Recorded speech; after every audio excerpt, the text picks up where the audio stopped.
IPR protection for it, it has to be novel, which means it has to be new. It has to be distinct, means it is not different from any, it's distinct from any other variety. It is stable and it is uniform.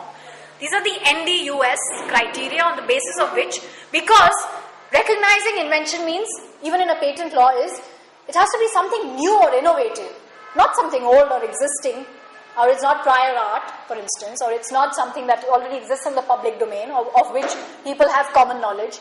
And that's the counter argument that is put forward in case of illegal patents, that there is traditional knowledge, or there is prior art, or this is not something new that you've done.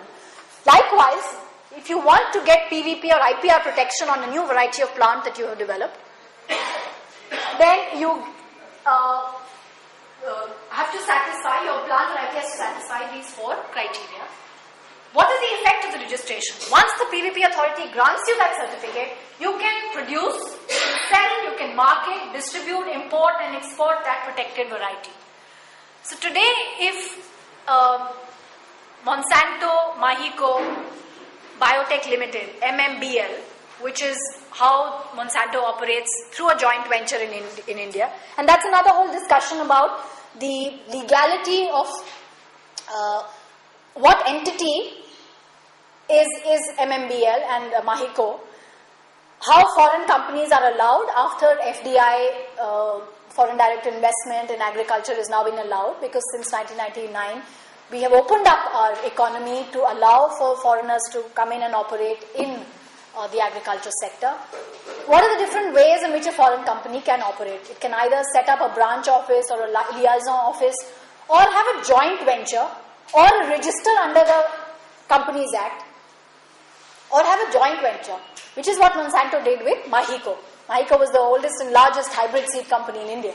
So Mahiko Monsanto have a joint venture, which is MMBL.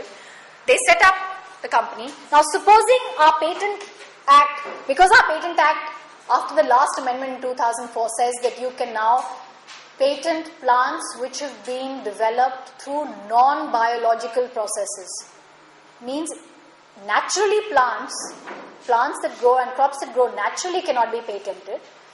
But as per TRIPS language, if plants are developed by non-biological processes, and genetic engineering is a non-biological process.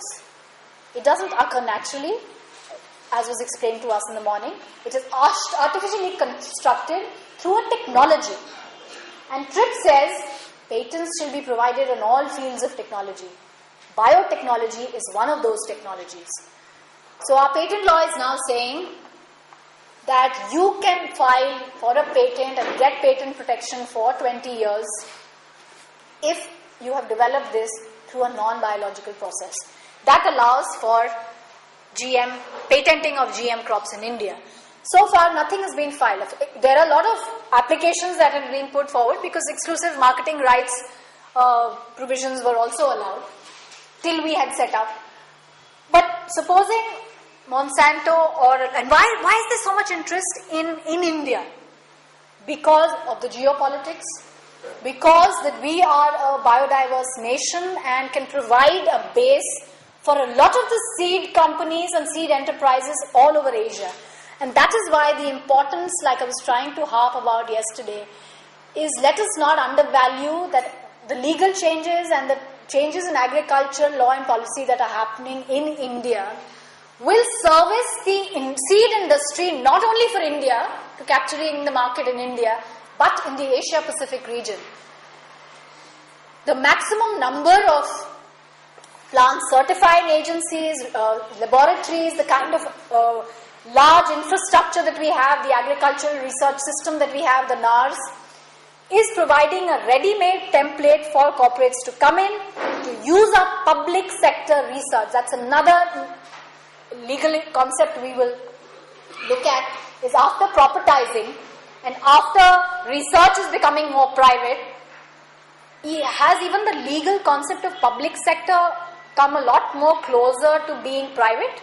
When you have public-private partnership and you have a joint venture between a private large multinational and your agricultural university, what kind of will it be public research? What is this defying or is this challenging our notions and our legal definitions of what is public? And if in our struggles and in our demands, we are saying we want recovery of the public system, we want private enterprise out of it, what is that notion of public that we're trying to protect? Are we clear about that ourselves in our thinking of our solutions and our way forward? What is that public sector that we're trying to protect? In the meantime, in real life, has the public sector become more private because we are doing more private research? The money is coming from somewhere else. The legal status of the resources and the germplasm, which was earlier held in trust, doctrine of trust, all of that held in trust, has the trust been violated? Do we need to redefine what public means today in our articulations of what we want protected? So, what the PDP law does is, and it allows for not only breeders like scientists from the Agricultural University or a public funded institution or any private breeder like in Syngenta or in DuPont or any of the private companies to go and file and approach the PVP authority.